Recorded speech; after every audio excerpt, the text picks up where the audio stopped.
all the work that we're going to do in Chapter 5 revolves around triangles. And most of the triangle work that we do is going to be based on any triangle. So we're not looking at specific triangles like a right triangle, a two triangle, scalene, blah, blah, blah, blah, blah. It's just some generic triangle. And a lot of it is just going to be that generic triangle either put on a coordinate plane or just thrown out there. So you'll see a lot of the triangle pictures that I have will just be your generic, stereotypical, no-nonsense triangle. Today we're going to start by talking about the bisectors, which leads us to two of the four centers we're going to talk about. We're dealing with centers of triangles today, which makes no sense, but it'll make sense when we get to it. So, first question, what's a perpendicular bisector? We need a definition.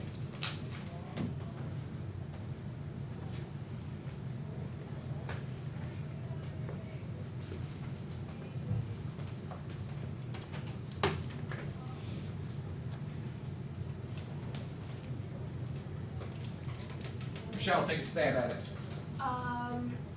Is it a line segment that bisects another line segment to form two right angles? That was stellar. Thank you. Almost perfect.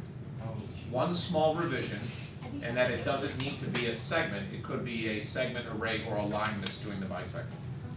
Awesome. Can we say that again for everybody to write like mad people? Oh, hold on. Ben's got to get ready. Yeah, Ben. Let us know when you're ready, Ben. Any day, Ben. He's writing an introduction.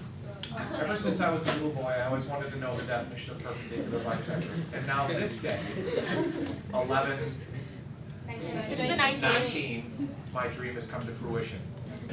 The definition of a perpendicular bisector is a line segment or ray. Crushing Ben. a line, comma, line segment, comma, or ray. How excited are you right now, Ben? Keep going, please. That bisects another line segment. No, just line segment. Just line segment. Yeah, Okay, only that- line segment. That bisects a line segment to form two right angles.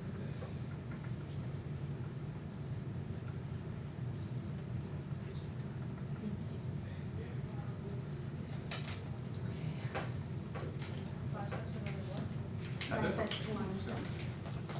You can have that tattooed on your back now. Some dude, here's what I want tattooed on my back. Definitely just perpendicular bisector. It's a perpendicular bisector. So it bisects and it's perpendicular. Whoa. Good to know. Remember, you cannot find the midpoint of a line, nor can you find the midpoint of a ray. That's why I stopped Michelle when she started saying that you're bisecting a line or a ray. Just line segment. So only a line segment can be bisected, but the thing that does the bisecting, in other words, the knife, can be a line, a ray, or a segment. That having been said, we have two different theorems, and they're the same theorem. One is just the converse of the other. So it starts with something like this. I have a line segment AT, and I have the perpendicular bisector. That's that white line pointing, the vertical white line. The first theorem says if I take any point on that perpendicular bisector, it's got to be equidistant to the endpoints. So if the line is the perpendicular bisector, then AC must equal CT, which guarantees what kind of triangle is CAT? No. Isosceles, correct. The converse says that if I've got this point C that happens to be equidistant from A and T, in other words, CA is equal to CT, then it's got to be on the perpendicular bisector. One of them starts with a perpendicular bisector and gets equidistances. The other one starts with equidistances and puts it on the perpendicular bisector.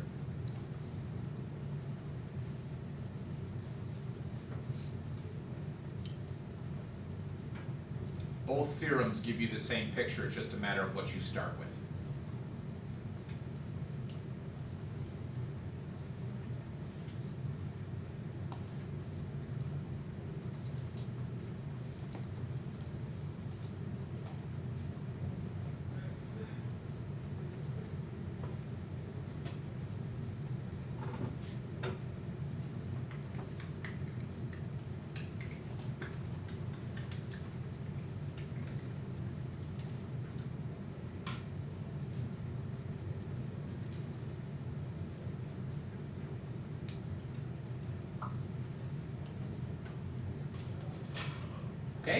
No. How about now? No. Can I take a picture of this? No? Am I right? You can go back and watch the video later, or look at the slideshow and write it in if you'd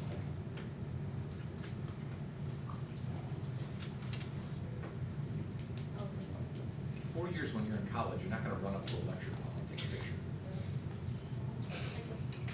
You could, it wouldn't last very long. Professors turn violent when that happens. They get nervous about students rushing in front of the class.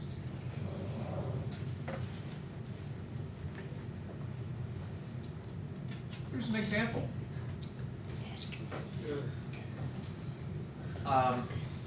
The yellow and white seemed like a good idea at the time. Didn't pan out so well. What you can't see is the two markings that tell you that QS and ST are congruent, and that angle turtle, salamander, raccoon is a 90-degree angle. Find the length of RT. And don't tell me it's 4x minus 7. Find the numerical value of RT.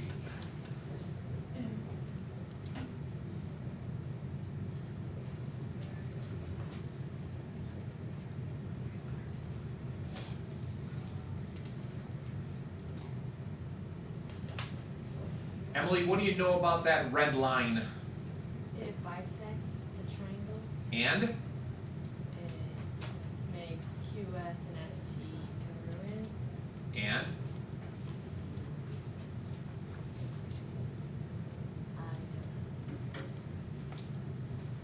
Go ahead.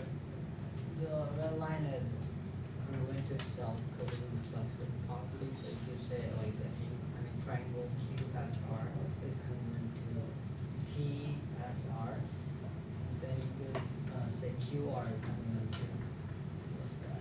TR. So like 2x plus 3 equals 4x minus 7. I'm digging. You know what he just did? Nope. He just proved this theorem. Yeah. Okay. But we use the theorem already, so you don't need to do that every time. What you need to recognize is the fact that R, as Emily said, is not only the bisector of the base, it's also perpendicular, so therefore it's a perpendicular bisector. If it's a perpendicular bisector and R is on that perpendicular bisector, then QR is equal to RT. Both of those methods get us the same thing. Set 2x plus 3 equal to 4x minus 7, solve for x, what do you get? 5, plug it back in, and RT is 13. lucky 13, or unlucky 13. Okay, now things get weird. This is called a point of concurrency, or a POC. We will talk about POCs and we will talk about POIs. POCs is a point of concurrency, POI is a point of intersection. They're pretty much the same thing. That picture is a little hard to understand, but what it says is the light blue segments are actually perpendicular bisectors of the three sides of the triangle. When you draw the three sides of any triangle, the perpendicular bisector of the three sides of any triangle, they will always, without exception, meet at a point. That point has a special name called the circumcenter. What does circum mean? Around. Center means center, good. There's a reason why that's called the circumcenter, which we'll get to later. Because there's also a circle involved, which you don't need to know yet. Oh boy. The circumcenter has a couple special properties. Number one, it is the point equidistant from all three vertices. So notice PA, PB, and PC are all the same length.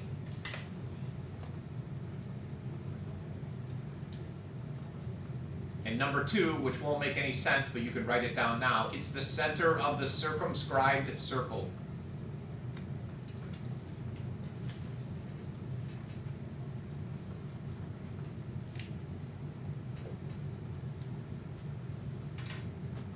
Yes, ma'am. Okay. Just give me a stink eye. All right, so there's the theorem I just talked about. It's equidistant from the vertices.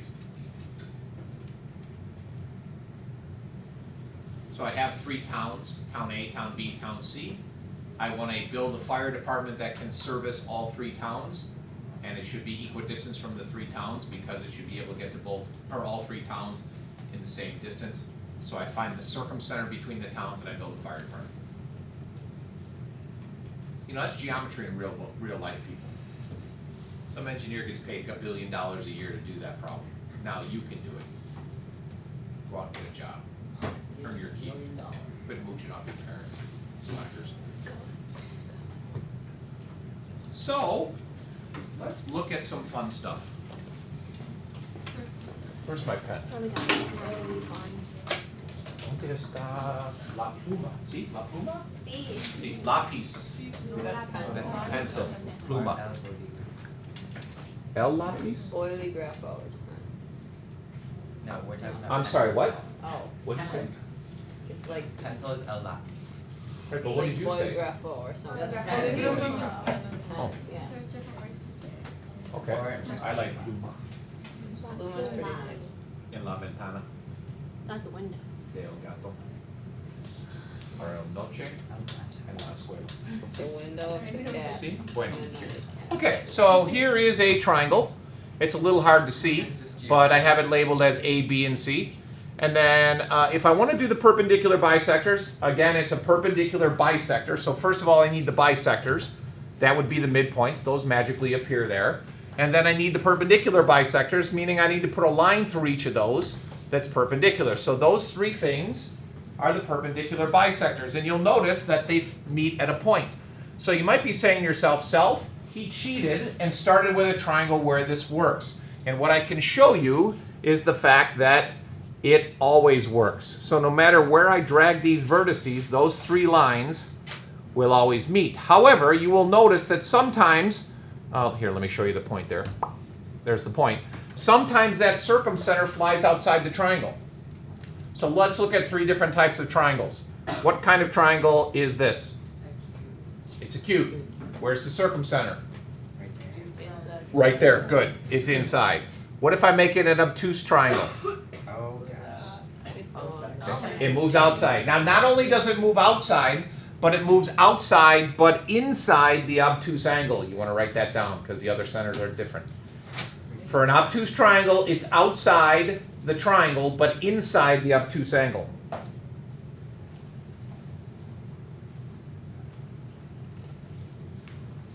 Can you repeat that one more? Outside the triangle, but inside the obtuse angle.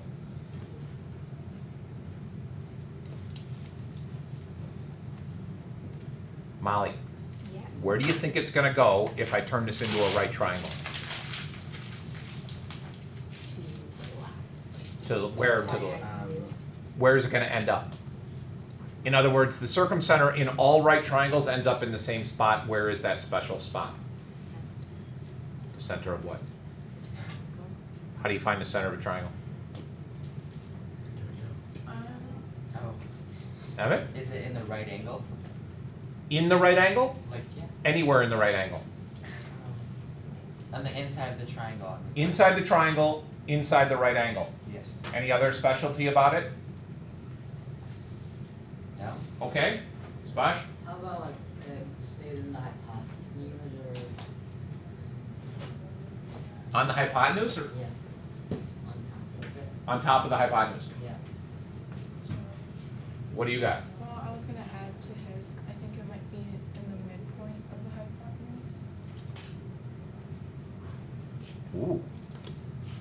I'm excited. Hold on. Let's see. We want to measure the angle measure. Okay, so that's 115. So if I grab this puppy and I drag it until it says 90 or close to it. Oh, oh, oh. Oh, that's about as close as I can. Sure enough, it's not only on the hypotenuse, it's at the midpoint of the hypotenuse. And then remember that business about the circumscribed circle? It looks like this. That is the center of the circle that will always, there it is, that will always pass through the three vertices. So notice it's passing through the three vertices. If I change the shape of the triangle, the circle still stays through all those points. What if I drag this over here? And then if I do this, and then, uh-oh. Uh-oh. What's happening? It's going. It's getting bigger. How big will it get? It's 180. How big will the circle get, I should say? Ooh. Until the triangle becomes a left. Circle goes away, why? Because Second. Because the circle came into the flat line. Give me a little bit more. Because circles are curved all the way around and the line is shaped. Right, so you could argue that the circle just disappeared because, like she said, circles are curved and that's a straight line now because I put them all in the same segment. What's true about these three red lines, by the way? They're parallel now. The other way you could argue is that there's still a circle there, it's just infinitely large, which most people would prefer the former, not the latter. Okay, so there's the circumcenter. Questions on that? Acute, it's inside. Obtuse, it's outside.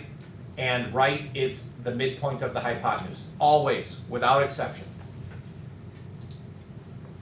And then it's also the center of the circumscribed circle.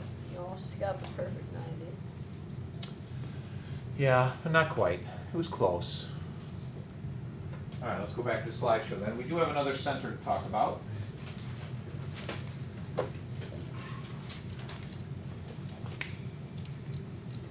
After we talk about the angle bisector theorem. So now we're going to take an angle and bisect it.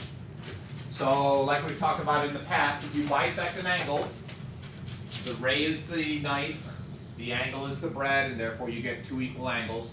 But what I'm doing now is similar to the perpendicular bisector theorem. I'm putting a point on that angle bisector.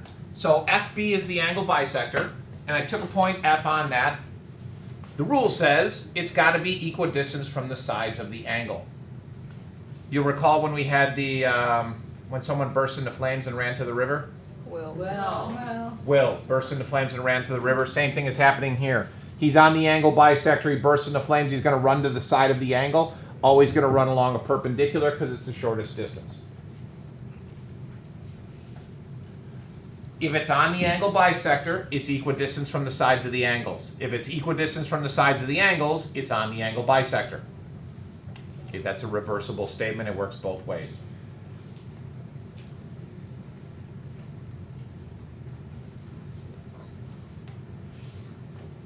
Doing okay for time.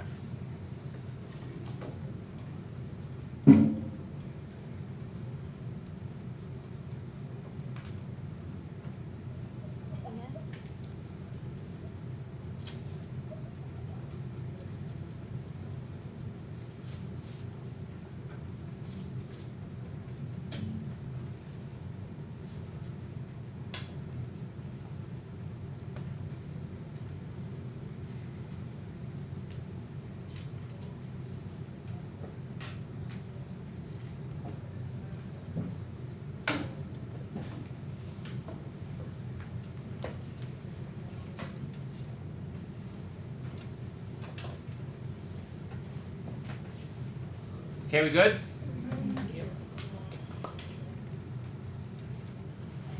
If we take the three angle bisectors and we draw them on a triangle, just like the circumcenter, they'll all meet at a special point, a point of concurrency. That point of concurrency is called the incenter. So in this picture now, the green segments are the angle bisectors. The red segments are perpendiculars down to the sides. There's a reason why those are there, which I'll get to in a second. Okay, so here's the definition of an incenter. It's the point of concurrency between the angle bisectors. It has a couple special properties. You ready? Sure. Number one, it is the point equidistant from the sides of the triangle. It's equidistant from the sides of the triangle. That's why those red segments are there. They're measuring the distance to the sides of the triangle. F, E, and D are not midpoints. They're just the points that happen to get when you measure that perpendicular distance. Number two, it's the center of the inscribed circle. Center of the inscribed circle. And number three, the most interesting thing that you're going to have to trust me on, it's the balancing point of the triangle. If for some reason I wanted to balance that triangle, I'd have to cut it out of the board and it would balance right on that incenter. Question? Can you repeat the first one? It is the point equidistant from the sides of the triangle. And the last one, please. Balancing point of the triangle.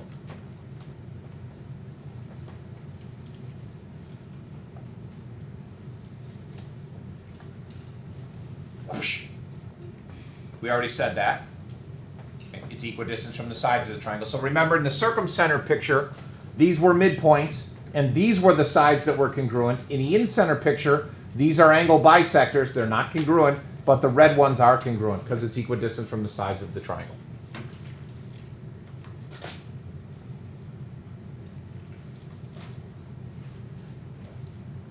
I'll ask you the easy question first. Where is the incenter in an acute triangle?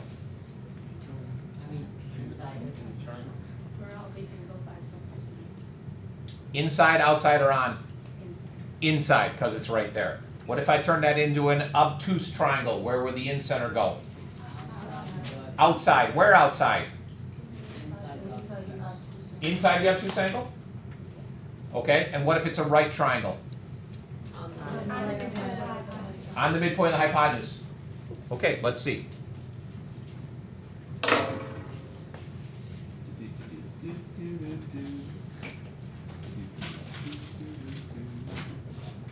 Okay, so there's my triangle. There are the angle bisectors. Whoosh. There's the incenter. And here are the perpendicular. We won't show the perpendiculars. Okay, acute triangle. Incenter is inside, right? Let's make something obtuse. Let's bring, well, let's do this. Let's bring this over here and then drag the whole thing over. Okay, now we'll take A. Uh-oh, where'd the incenter go? Still inside. Anybody want to change their answer for a right angle? Or right triangle? You want to stay with it on the triangle? Always in the center. No, it's going to stay inside the triangle. There's something that looks about right. The incenter is always inside the triangle. Impossible to move it outside the triangle.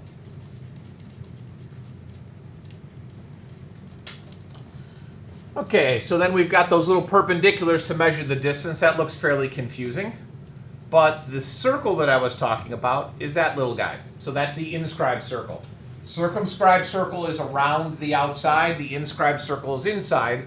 And if I drag this puppy, you see that the circle stays inside, which makes sense because the incenter is always inside. Okay? Question? What's a circle called outside again? Circumcenter. Circumscribed circle. It's actually a circumscribed circle. The center is the circumcenter. Wait, no, like the red circle is the. This circle, Is that the inscribed? that's the inscribed circle. What's the one on the outside? Circumscribed circle. Circum around, scribe, drawn. Inscribed, in means in, and then scribe means draw. Draw in, drawn in, inside. That one. Okay, circle. Thank you, Ben. Okay, that's two of them. There are four. Oh my. And we're not even on day 5 yet. Oh, yeah. Okay, just one Yeah, page. yeah. Okay, so let's solve for PD, police department, and solve for angle PAC. That, by the way, I should tell you ahead of time, is an incenter. Thanks. No problem. Should have listed that. My bad, yo.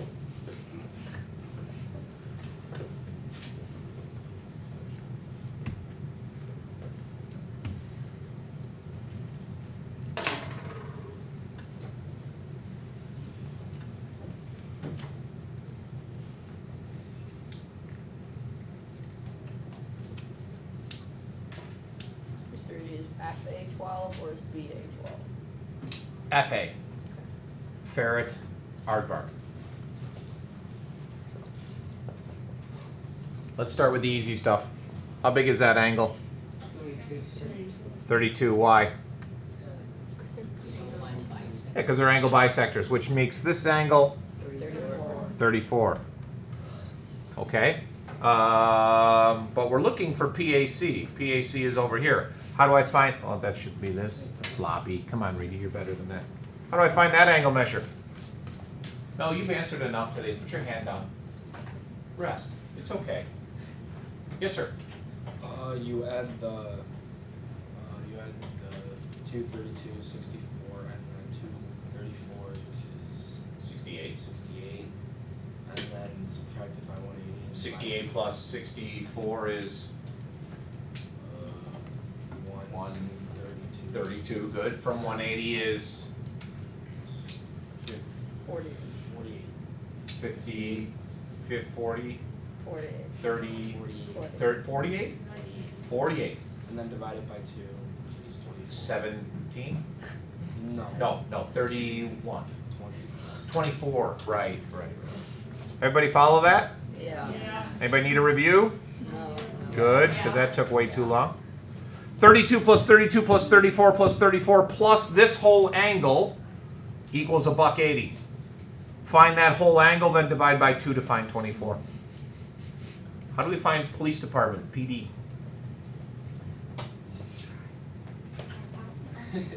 Gonna use your one? I'm gonna use. Yeah, it's good. We only got 9 minutes left. You might as well use it before you lose it. Alright, so don't you have to use the Pythagorean theorem? Are you asking me or telling me? I'm telling you. You're telling me, okay. Yeah. Use the Pythagorean theorem. Yeah. So F so FA and DA are congruent. FA, and how do you know that? Oh wait, yeah. Oh. Darn it, you wasted your one time. It's alright. Angle. What now? Did you say angle side or angle side? Oh, big difference. No, we heard from you. Grace, are you raising your hand? Sure. Awesome. Okay, PA is congruent to itself because of the reflexive property. Okay. So that's angle, side, the triangle's congruent. Wait, be specific. What triangles? These two? Yes. Okay. Those are congruent, Uh-huh. and then FA is congruent to DA because of CP, CTC. Oh. It's okay. Yeah, no, but. Never mind, I don't know. Sorry. She just helped you out. Oh yeah. Angle side. So it's angle. So there's a right angle, and you know by right angle theorem they're congruent. I do, yeah. And then 24 is obviously congruent to 24. Obviously. And It is? PA is Yeah, yeah. congruent to itself because of the reflexive property. Wait, you're just telling me what Grace just told us. Okay. Were you even listening? Grace, I'm Then you so know sorry. If you feel you need to talk about it, throw it up on Grace Chat. Then you know that's angle side. So triangle. Wait, you're still telling us what she already told us we know? The triangles are congruent. Okay, and then by CP, CTC, you know, after there's DA. Then you can use the Stop, Pythagorean Nicole. theorem. Now. I felt like somebody just hit rewound. It slowed it down so your voice is deeper. So now that we've established that those two are congruent. Really, we did? Oh We know my these triangles are God. congruent? How do we know Okay, that? you can use the Pythagorean theorem. Stop talking! From there, you can use the Can we just leave Pythagorean now? theorem to find PA bye. because you know that That's enough for one day. that other thing. We already know the PA. Nicole, are you repeating her again? Yeah, you know that There we that's go. 12. So How do then you you know can that's just use the 12? Pythagorean theorem. Because the triangles are congruent. Now, there's another way to do it, which you probably wouldn't have thought of because you haven't played with this enough, but you'll recall one of the properties of the incenter is that it's equidistant from the sides. So PD is equal to PF is equal to PE. So if I just solve this triangle, I don't have to do any triangle congruency. Not that there's anything wrong with that, Grace. Thanks for the help. Solve for PF. Once I know PF, PF and PD have to be the same. There's nothing wrong with this other method though. But again, you can solve directly there using the properties of incenter. 12 squared plus PF squared equals 15 squared, which equals You know? Some number. Probably some number, right? It's irrelevant. Let's move on. We're done. Really. Okay, that's 2 of the 4 centers. Come on, I got 3 then. These are probably 2 of the easiest centers. The other 2 get a little nastier. Is this gonna be on the quiz? No. No, this won't be on the quiz, right? No. Yeah, it will. Oh, Yeah, but you said it was review. You didn't listen. Guys, review. You didn't listen. Tomorrow.